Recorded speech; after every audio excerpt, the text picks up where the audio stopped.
इसी तरह अन्य लेखनी ब्लॉग में सबका हार्दिक स्वागत है। सबके मंगल वंश की कामना के साथ बड़ों को मेरा सादर नमस्कार, छोटों को मेरा आशीर्वाद। मैं ठीक हूँ, आशा करता हूँ कि आप ठीक होंगे। रामचरितमानस के अयोध्या कांड में प्रभु भगवान श्री रघुनाथ लक्ष्मण और सीता जी चित्रकूट के तपस्विनी नदी के तीर पर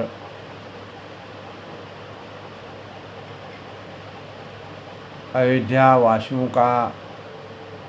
के आगमन के पश्चात जिस प्रकार के आदर मान सम्मान से समस्त प्रजावासियों का, गुरुओं का, माताओं का और अपने भाई बंधुओं का जिस प्रकार से सम्मान भगवान रामचंद्र जी ने किया, तुलसीदास जी ने इस प्रकार का वर्णन अयोध्या कांड में किया है। अयोध्या कांड में दोस्तों एक ओर जहाँ भगवान राम के और भरत जी के राज्याभिषेक के भावों का वर्णन है, उसी प्रकार भगवान राम को जब विषमताओं के कारण और राजा के संकल्प भावों के परिणाम स्वरूप रानी कैकेयी द्वारा मांगे गए 2 वरदानों के परिपूर्ण करते हुए रघुकुल रीत सदा चले आई, प्राण जाए पर वचन चाई, इस चौपाई के अंश को परिपूर्ण करने के लिए और तत्कालीन राजाओं के प्रतापमय और संकल्पित भावों का जो समागम किया गया है,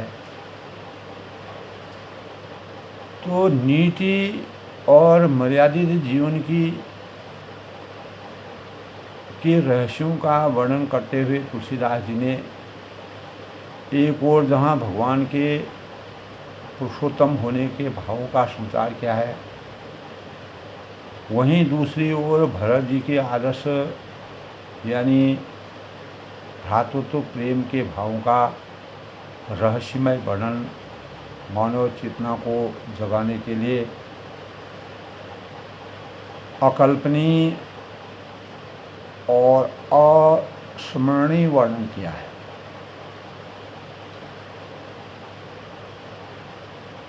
तो जब भगवान रामचंद्र की शरण में भरत जी पूरी प्रजा के साथ आते हैं, तो भगवान रामचंद्र जी भरत जी के विवेक को और स्वयं के विवेक से अपने उनके द्वारा किए गए कार्यों की भूरी भूरी प्रशंसा करते हैं।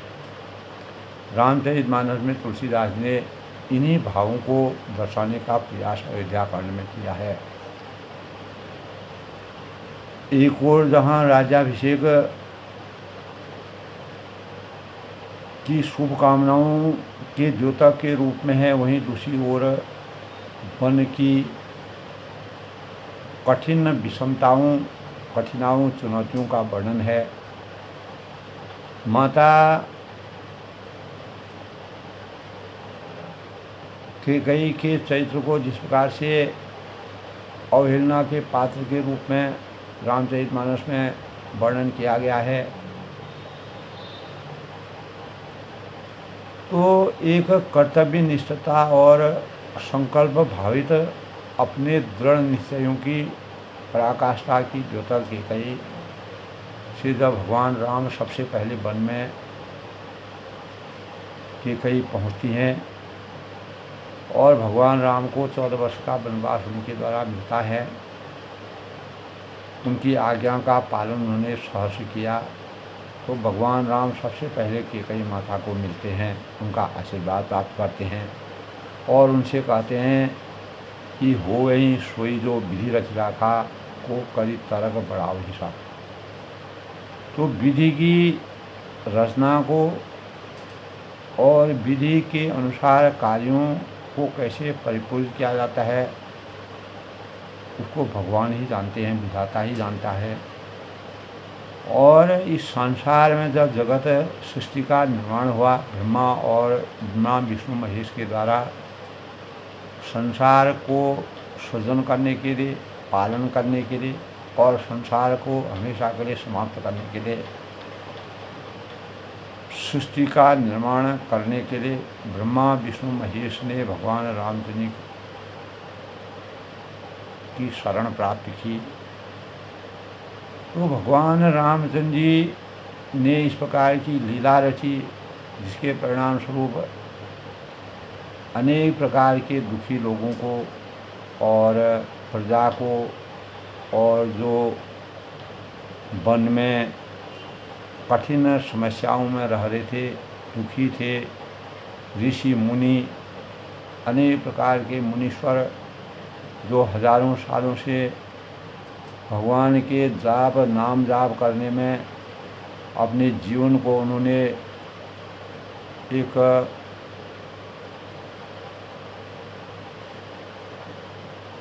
हमेशा के लिए परमात्मा में लीन करके अपने हृदयों का ढांचा तक समर्पण कर दिया। तो भगवान रामचंद्र ने इन्हीं लीलाओं के परिणाम स्वरूप मानव जीवन के कल्याण के लिए 14 वर्ष का वनवास लेकर के मानव उत्थान और जो राक्षसों के पतन के लिए और मानव के उद्धार के लिए त्रेता युग में राजा दशरथ जो रघुकुल कुल श्रेष्ठ थे, उनके वहाँ जन्म लेके अनेक प्रकार की लीलाएं की। उन लीलाओं में भरत जी के, रामचंद्र जी के वन का प्रसंग है।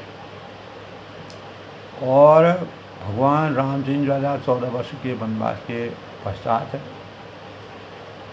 किस प्रकार की पीड़ा वेदना का रहस्य का वर्णन होता है, उसमें भरत जी का चरित्र किस प्रकार से प्रासंगिक माना गया, भरत जी के विवेक की कहानी, कथा और लीला को, और भगवान के प्रति भरत जी के स्नेह की जो वास्तविक उत्कंठा है, उन भावों का समावेश तुलसीदास ने किया।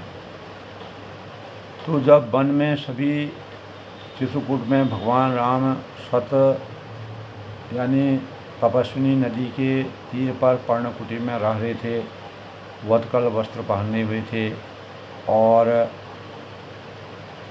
एक सन्यासी जीवन यापन कर रहे थे, जो एक कम समय के नहीं बल्कि 14 वर्ष तक इस प्रकार का जीवन यापन करना एक कठिन तपस्या है, तप है।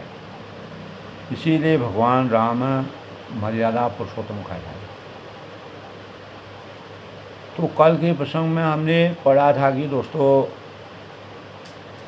लाग लाग पग सबन सियो भीतरी अभिन लाग। भगवान राम जब भरत शत्रुघ्न लक्ष्मण सीता सभी का समागम होता है, आपस में मिलते हैं, एक दूसरे के प्रेम से अभिभूत होते हैं, माताओं ने सभी को आशीर्वाद देते हैं, मुनि श्रेष्ठ वशिष्ठ जी आशीर्वाद देते हैं, और एक केवट जी जो निषाद राज जो उनकी सेवा भावों से समर्पित उनके भक्ति भाव का जो वर्णन किया गया है। तो सीता जी ने अपने माताओं का वन में किस प्रकार से आदर किया, सत्कार किया, और माताओं को देख करके वह किस प्रकार से दुखी हुई, तभी कहा है कि सीता जी ने हृदय असी सही प्रेम वसो रही बड़ी सुहाग।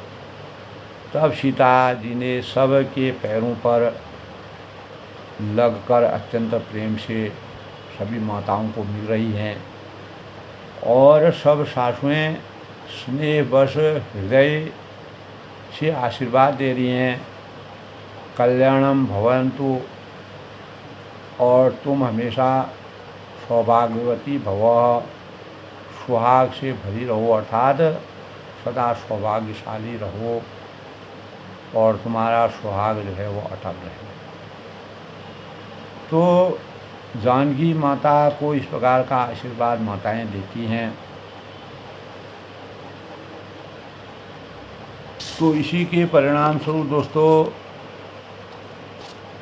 यानी भेंटी रघुबर मातु सब करि प्रबोध परितोष, अम्ब ईश आधीन जगु काहु न देखें दोष।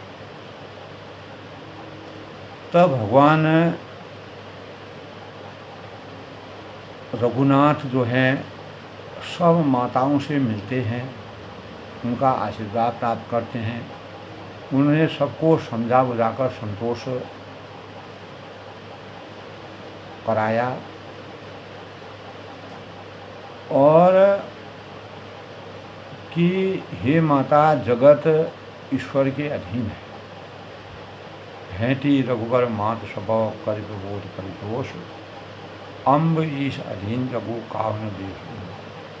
तो कैकेयी माता के अंतःकरण में जो संताप था, जो पायश्च था, उसके बारे में भगवान राम ने पहले ही अंतर्यामी होने के परिणाम स्वरूप, जिस प्रकार भरत संकोच कर रहे थे कि भगवान राम मुझसे कुछ कहें, इस बारे में कुछ कहें तो नहीं, लेकिन भगवान राम सब जानते थे। जगत ईश्वर तब उन्होंने कह दिया कि यह संसार पूरा भगवान के अधीन है। हम मानव रूप में अवतीर्ण हुए हैं, हमें भगवान के अनुसार जो लीलाएं हैं, जो उनके अनुसार रचनाएं, उनके अनुसार चलना है, और किसी को भी इस संसार में अच्छाई बुराई का दोष देना उचित नहीं। तब उन्होंने कहा, गुरु तिय पर बंदे तू भाई, सहित विप्र तिय जे संगाई, गंग गौर समसव सनमानी दे अशीष मुदित मधुबानी। यानी फिर दोनों भाइयों ने ब्राह्मणों की स्त्रियों सहित जो भरत जी के साथ आई थीं, गुरु जी की पत्नी अरुंधति जो वशिष्ठ मुनि की पत्नी थीं, उनके चरणों में वंदना की, उनका आशीर्वाद प्राप्त किया भगवान रामचंद्र जी, और उन सबको गंगा जी तथा गौरी जी के समान पवित्रता के मानक के समान समझकर उनका आदर और सम्मान किया। तो भगवान एक अंतर्यामी और जगत नारायण होने के पश्चात भी किस प्रकार से उन्होंने मर्यादा का अनुपालन किया, इसीलिए उनका चरित्र तुलसीदास जी ने परम पुरुष के रूप में माना है। वे सब आनंदित होकर कोमल वाणी से आशीर्वाद देंगे। गही पद लगे सुमित्रा अंका। तो भगवान रामचंद्र जी के वन में, पर्णकुटी में और तपस्वी नदी के तीर पर जब सभी लोग भगवान राम की इस सौहार्दमय वातावरण को देखते हैं, वहाँ की प्रकृति के रहस्य को देखते हैं, वहाँ के पशु पक्षी आनंदित छवि सबको महसूस होती है। भगवान की इस प्रकार की लीलाएँ हैं, और सौहार्दमय वातावरण को देख करके उनको अयोध्या से भी सुंदर वातावरण और वहाँ जहाँ राम निवास हो, तो भगवान की लीलाओं के परिणाम से वहाँ अवध का जैसा वह अनुभव करते हैं। तब दोनों भाई को पकड़कर सुमित्रा जी की गोद में जा लिपटे, और मानो किसी अत्यंत दरिद्र को गही पद लगे सुमित्रा अंका, जनु भेटी संपत्ति। ऐसा लग रहा था कि किसी निर्धन आदमी को अपार संपत्ति मिल गई हो और वह उस अपार संपत्ति सुख की अनुभव करे। इस प्रकार सुमित्रा जी से भेंट करके उनके दोनों भाइयों के अंतःकरण में इस प्रकार के भाव अवतरित हो गए। पुण्य जननी चंदन दो भाता, परे प्रेम व्याकुल सब बात। तब दोनों भाई जो है सुमित्रा जी की गोद में इस प्रकार से चले जाते हैं, इस प्रकार से प्रेम के स्वरूप में चले जाते हैं। जैसे किसी दरिद्र को अपार धन की प्राप्ति हो गई, अर्थात संपत्ति से भेंट हो गई। फिर दोनों भाई माता कौशल्या के चरणों में गिर पड़े। प्रेम के मारे उनके सारे अंग स्थिर हो गए। अति अनुराग अमूर लाए, बड़े ही स्नेह से माता ने उन्हें हृदय से लगा लिया। नयन स्नेह सलिल अनुवाए, और अपने नेत्रों से बहे हुए प्रेमांसुओं के जल से उन्हें नहला दिया। इतना अतिशयोक्ति, इतना भावभूय वर्णन तुलसीदास ने किया है जो वास्तव में अकल्पनीय लगता है। ती अवसर कर हर्ष निशान, उसी समय हर्ष और विषाद की कवि कैसे वर्णन करें। एक और जहाँ हर्ष का विषय है, दूसरी तरह विषाद इस बात का है कि इतने लंबे समय से सबका मिलन हो रहा है। और जैसे गंगा स्वाद को कैसे बताएं, गूंगा जो है गंगा की पवित्रता के बारे में और किसी भी रहस्य के, किसी भी चीज़ को का अगर रसास्वादन करता है तो उसका ज्ञान गूंगा को नहीं हो सकता है। तो इसी प्रकार तुलसीदास जी भी कहते हैं कि उस परम प्रेम की पराकाष्ठा में जो भाव छुपे हुए हैं वह कैसे मानव चेतना को आनंदित करने वाले हैं, ऐसा उनके अंतःकरण में विराजमान इस प्रकार के भाव विराजमान हो रहे हैं। मिली जननी ही सानुज रघुराई, श्री रघुनाथ जी छोटे भाई लक्ष्मण सहित सभी माताओं कौशल्या के कई और सुमित्रा जी से मिलते हैं। और गुरु सन कहूँ कि था धारी पाऊँ, और गुरु ने कहा कि आश्रम पर, गुरु से कहा कि आप आश्रम पर पधारिए। पूर्जन पाए मुनीश नियोगु, और तदंतर मुनीश्वर वशिष्ठ जी की आज्ञा पाकर अयोध्यावासी सब लोग जल और थल का सुविधा देखकर उतर गए।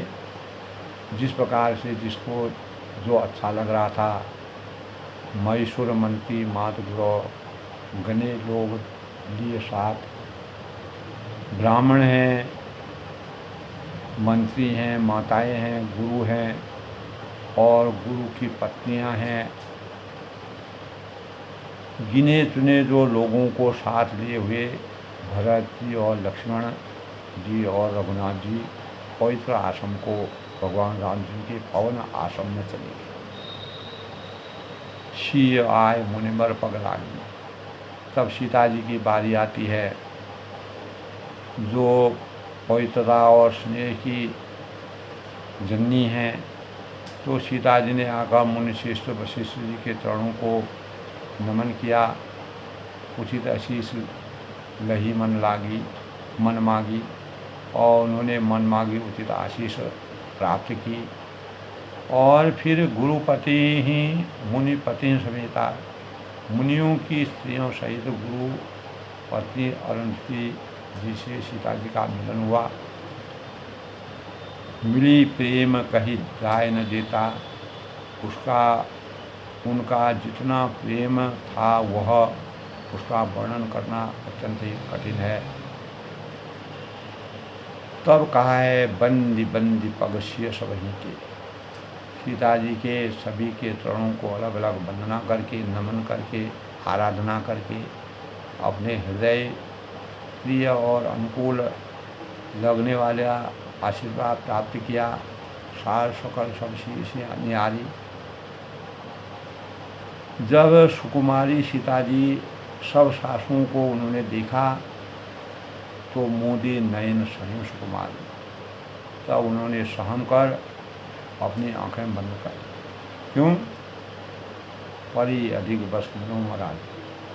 सासुओं की बुरी दशा को देखकर, क्योंकि राजा दशरथ जी का स्वर्गवास हो गया था, जिससे उनका रूप गुण रूपशील यानी कुछ परिवर्तन हो गया और वह सब दुखी हो गई, तो काकीन करतार उतारी। उन्हें ऐसा प्रतीत हुआ कि मानो राजहंसिनियाँ बधिक के वश में, जो हंसिनियाँ हैं, जो बधिर होता है, जो हंसियों को प्रताड़ित करता है, यानी बधिक के वश में हंसिनियाँ हो गई हैं, पड़ गई। इस प्रकार का विवेश उपमा तुलसीदास ने उपमा का वर्णन किया है। तीन सिय निरखी निवट पाओ। तो मन में सोचने लगी सीता जी, जब उनको देखती हैं, निहारती हैं, तो कुशाली विधाता ने क्या यह कर डाला। उन्होंने सीता जी को यानी देखकर बड़ा दुख पाया और सोचा कि जो कुछ देव सहावे वह सब सहना ही पड़ता है। इस प्रकार के भाव, भगवान की जो लीला होती है, भगवान का जो आशीर्वाद होता है, उसके अनुसार हमको चलना ही पड़ता है। तो तुलसीदास ने पारिवारिक जीवन और सामाजिक जीवन का जिस प्रकार से मर्यादित जीवन को सर्वोपरि मानते हुए रघुकुल की रीति और मर्यादा के अनुसार कार्यों को करने और एक दूसरे के मान सम्मान का जिस प्रकार से भाव रख कर के रामचरितमानस की रचना की, वह हमारे जीवन के लिए प्रेरणा के रूप में है। वही भाव हमको प्रत्येक पात्र के चरित्र से ज्ञात होता है। तो जनक सुता तब उल धरि हीरा, नील नलिन लोचन भरी मीरा। तब जानकी जी सीता जी के हृदय में, उन्हें अपने हृदय में धीरज रखा और नील कमल के समान उनके नेत्र आँख थे, उनमें जल उनका स्वयं ही भर आया, आँखों से आंसू आने लगे, क्योंकि प्रेम के आंसू थे। तब मिली सकल शासन सिय भाई सिय जाई, तेहि अवसर करुणा मही छाई। तो सब सासुओं ने जाकर, सब सासुओं से वह विधिपूर्वक मिली, आदर सम्मान के साथ मिली। उस समय पृथ्वी पर करुण रस आच्छादित हो गया। लाग लाग पग सबन सियो, भेटरी अति उनका। तो सीता जी सबके पैरों पर लग लग कर अत्यंत प्रेम से मिल रही है और सब सासुएं मुँह बस हृदय से आशीर्वाद दे रही हैं। हृदय असी सही प्रेम बसो रहे ओं भरी सुहाग, और उनको अटल सौभाग्य की कामना के साथ उनको सौभाग्यवती होने का आशीर्वाद देती है। तो आगे के प्रसंग में दोस्तों, विकल शनि शीर्ष बलानी, बैठन सबन कहूँ पूजा। तो सीता जी और सब रानियाँ स्नेह के मारे यानी एक दूसरे के स्नेह में इस प्रकार से व्याकुल हो गई हैं, यानी इस प्रकार से एक दूसरे के भावों से, स्नेह से,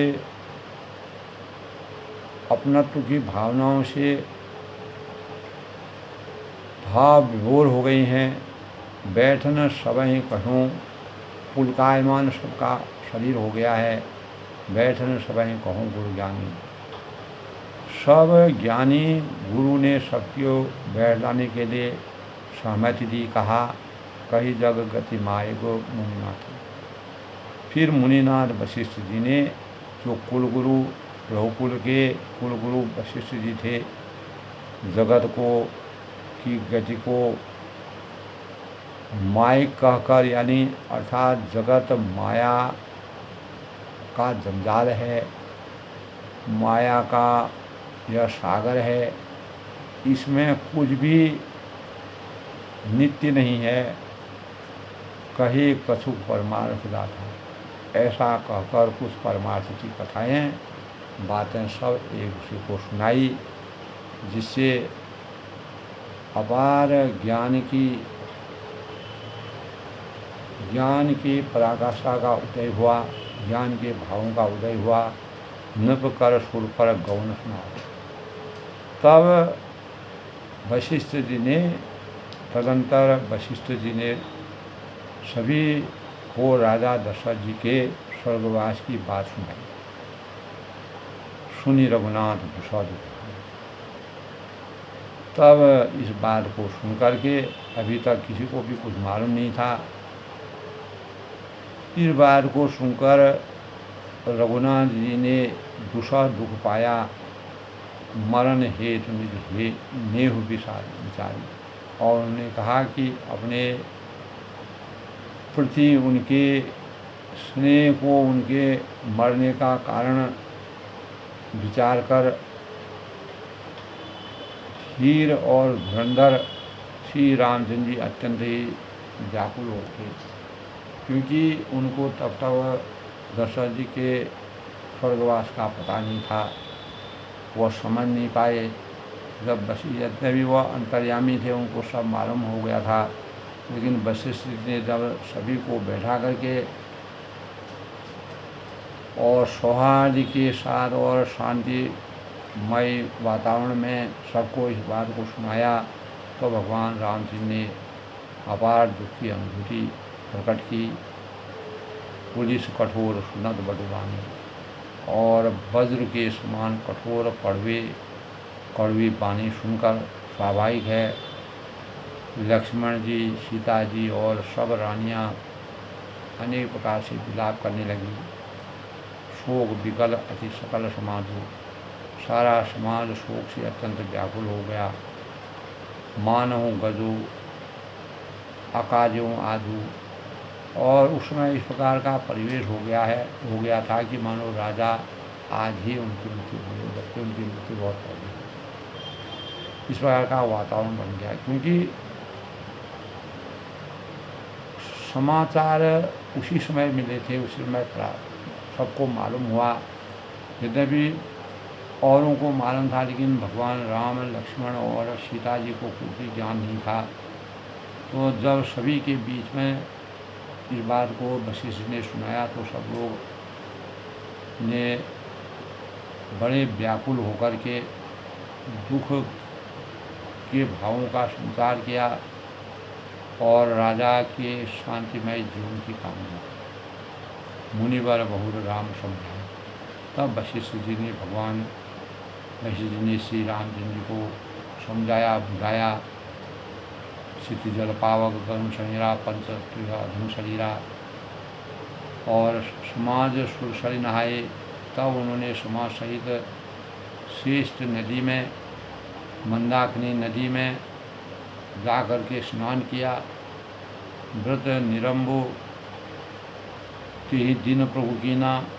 उस दिन भगवान श्री राम जी ने निर्जल यानी जल भी प्राप्त नहीं किया, व्रत धारण किया। और मुनि कहूँ जल काहू नहीं, और मुनि वशिष्ठ जी के कहने पर ही किसी को भी जल ग्रहण नहीं किया, किसी ने भी जल को ग्रहण नहीं किया। अर्थात सभी ने राजा के शोक में सब लोग लीन हो गए, शोकाकुल हो गए। घोर भये रघुनंदन नंदन ही। और दूसरे दिन सवेरा होने पर मुनि वशिष्ठ ने श्री रघुनाथ जी को जो आज्ञा दी, जो मुनि आय सुदीन, जो आज्ञा दी, सदा भगत समेत प्रभु को सबो सादर की। तो वह सब कार्य प्रभु श्री रामचंद्र ने सदा और भक्ति सहित आदर के साथ मुनि की आज्ञा के अनुसार जो कार्य करना था, उन कार्य को परिपूर्ण किया। तो करि पितु क्रिया वेद जसवर में, वेदों की रचना के अनुसार, वेदों के कथन के अनुसार, वेदों की महिमा के अनुसार जैसा कहा गया हे पुनीत बालक समतर्णी। उसी के अनुसार पिता जी की क्रिया करके जो क्रियाक्रम किया जाता है, पाप रूपी अंधकार के नष्ट करने वाले सूर्य रूप श्री राम जी ने शुद्ध पवित्रता का अनुभव किया। जासु नाम पावक भूतूला, जिनका नाम पाप रूपी रुई के तुरंत जला डालने के लिए अग्नि है। सुमिरत सकल सुमंगल मूला, और जिनका श्रवण मात्र करने से ही समस्त शुभ मंगलों का मूल कहलाता है। तो भगवान राम ने अपने मुनि वशिष्ठ जी के कथनानुसार संपूर्ण कार्य करके अपने पिताजी को श्रद्धांजलि अर्पित की। तो शुद्ध सो भयं साधु सम्मत अंश, वे नित्य शुद्ध बुद्ध भगवान श्री राम जी को शुद्ध हुए तीर्थ आवाहन सुरसरी जस, और साधुओं की ऐसी सम्मति है कि उनका शुद्ध होना वैसे ही जैसे तीर्थों के आवाहन से गंगा जी शुद्ध होती। तो गंगा जी इस प्रकार से वशिष्ठ जी ने बढ़ाई, तुलसीदास ने बढ़ाई। उस समय की पवित्रता का जो वर्णन किया है कि गंगा जी तो स्वभाव से ही पवित्र है, शुद्ध है। उसमें जिन तीर्थों का आवाहन किया जाता है, शुद्ध भये दुई बासर बीते, तो उल्टे वे ही गंगा जी के संपर्क में आने से शुद्ध हो जाते। बोले गुरुगण राम की। इसी प्रकार सच्चिदानंद रूप श्री राम तो नित्य शुद्ध हैं, साकार हैं। उनके संसर्ग के में कर्म ही शुद्ध से हो गए। जब शुद्ध हुए 2 दिन बीत गए, तब श्री राम जी ने प्रीति के साथ गुरु जी से बोले, क्या बोले, नाथ लोग सब निकट दुखा गए। ये नाथ सब लोग यहाँ अत्यंत दुखी हो रहे हैं। कंदमूल फल अम्ब आहार, और कंदमूल फल और जल का ही आहार करते हैं। सानुज भरत सचिव सब माता, सब माता भाई शत्रुघ्न सहित भरत जी को, मंत्रियों को और सब माताओं को देखकर मुझे एक एक पल जो है वह अनेकों युगों के समान बीत रहा है। इस प्रकार का प्रवेश यहाँ पर हुआ। भगवान रामचंद्र जी स्वयं के दुख को न सोचते हुए औरों के दुख की कल्पना की। तब वशिष्ठ जी से उन्होंने कहा, अपने भावों को बताया, सब समेत पुर धारी पाओ, और अतः सबके साथ आप अयोध्यापुरी को पधारिए, लौट जाइए। क्योंकि मैं वन में हूँ और सब लोग अपने अपने कार्यों को करने के पश्चात जो विधि के विधान के अनुसार हमने सब कार्य निपटा दिए हैं। अब आप लोग सब समेत पूर्व धारियों पाओ, यानी अतः सबके साथ आप अयोध्यापुरी को पधारिए, लौट जाइए। आप यहाँ अमरावती रहो, और आप यहाँ हैं और राजा अमरावती स्वर्ग में हैं। अयोध्या सूनी है, प्रजा की रक्षा करने वाला कोई नहीं है। बहुत कहूँ सब क्यों उठलाई, मैंने बहुत कह डाला, और यह सब बड़ी ढिलाई की है कि हे गोसाई उचित हो करियो गोसाई। हे गोसाई जैसा उचित हो वैसा ही कीजिए, क्योंकि ऐसे समय में प्रजा को दुख देना, प्रजा को परेशान करना, प्रत्येक राजा जिस राजा के राज्य में प्रजा दुखी होती है वह राजा नरक का अधिकारी होता है। तो हम वन में हैं, चारों भाई, और पिताजी स्वर्ग चले गए हैं। अयोध्या सुनी है, तो अयोध्या में प्रजा की रक्षा करने के लिए सबका तुरंत वापस चला जाना, यह मर्यादित जीवन और नीति यही कहती है। धर्म शेष करना इतना कस न कहूँ सदा, लोग दुखित दिन दुई दर्शौ देख लूँ। तब भगवान राम जी ने कहा कि धर्म शेष करना इतना, यानी वशिष्ठ जी ने भगवान राम जी से कहा कि हे राम, धर्म सेतु करना इतना, यानी हे राम, तुम धर्म के सेतु हो। धर्म जिस प्रकार से धर्म की रचना करने वाले हो, नीति को जानने वाले हो, मर्यादा को जोड़ने का काम जिस प्रकार पुल मर्यादा को, पुल एक से दूसरे को जोड़ती है, एक जगह से दूसरी जगह को लोगों के चलने के लिए पुल का आसरा लिया जाता है, उसी प्रकार मानव से मानव श्रृंखला से मानव श्रृंखला को जोड़ने का जो कार्य है वो आपके द्वारा होता है। इसलिए आप धर्म के धुरंधर हो। सेतु के समान आपके जो विचार हैं, आपकी धारणा है, आपके जो विचार मंथन है, वह सेतु के समान दया के धाम है। और लोग दुखित दिन दुई दरस देख लहो विश्राम, और तुम भला ऐसा क्यों न कहो। भगवान रामचंद्र जी जो मर्यादित जीवन जीने वाले हैं, जिन्होंने अपने पिताजी के संकल्प को पूर्ण करने के लिए 14 वर्ष का वनवास प्राप्त करके मानव चेतना को जगाने का भाव किया, किसी को किस प्रकार के कष्टों से सबको कष्ट रहित कर किया, तो लोग दुखी हैं। 2 दिन तुम्हारा दर्शन कर शांति लाभ कर लें, तभी हमें सुख की अनुभूति होगी। यानी वशिष्ठ ने कहा, राम, तुम धर्म के सेतु और दया के धाम, और तुम भला ऐसा क्यों न कहो। एक ओर जहाँ राम वन में हैं, अनेक प्रकार की परेशानियाँ या उनके चरित्र से कभी भी अवगत नहीं होता है। दूसरी ओर भरत इतने चिंतित हैं, जो भगवान राम जी को मिलने आए। माताएं राजा के दुख से दुखी हैं, और प्रजा की देखभाल करने वाला अवध में कोई नहीं है, अयोध्या में। इसीलिए आप लोगों का तुरंत लौटना यही मर्यादित जीवन है, यही नीति कहती है, यही मर्यादा करती है।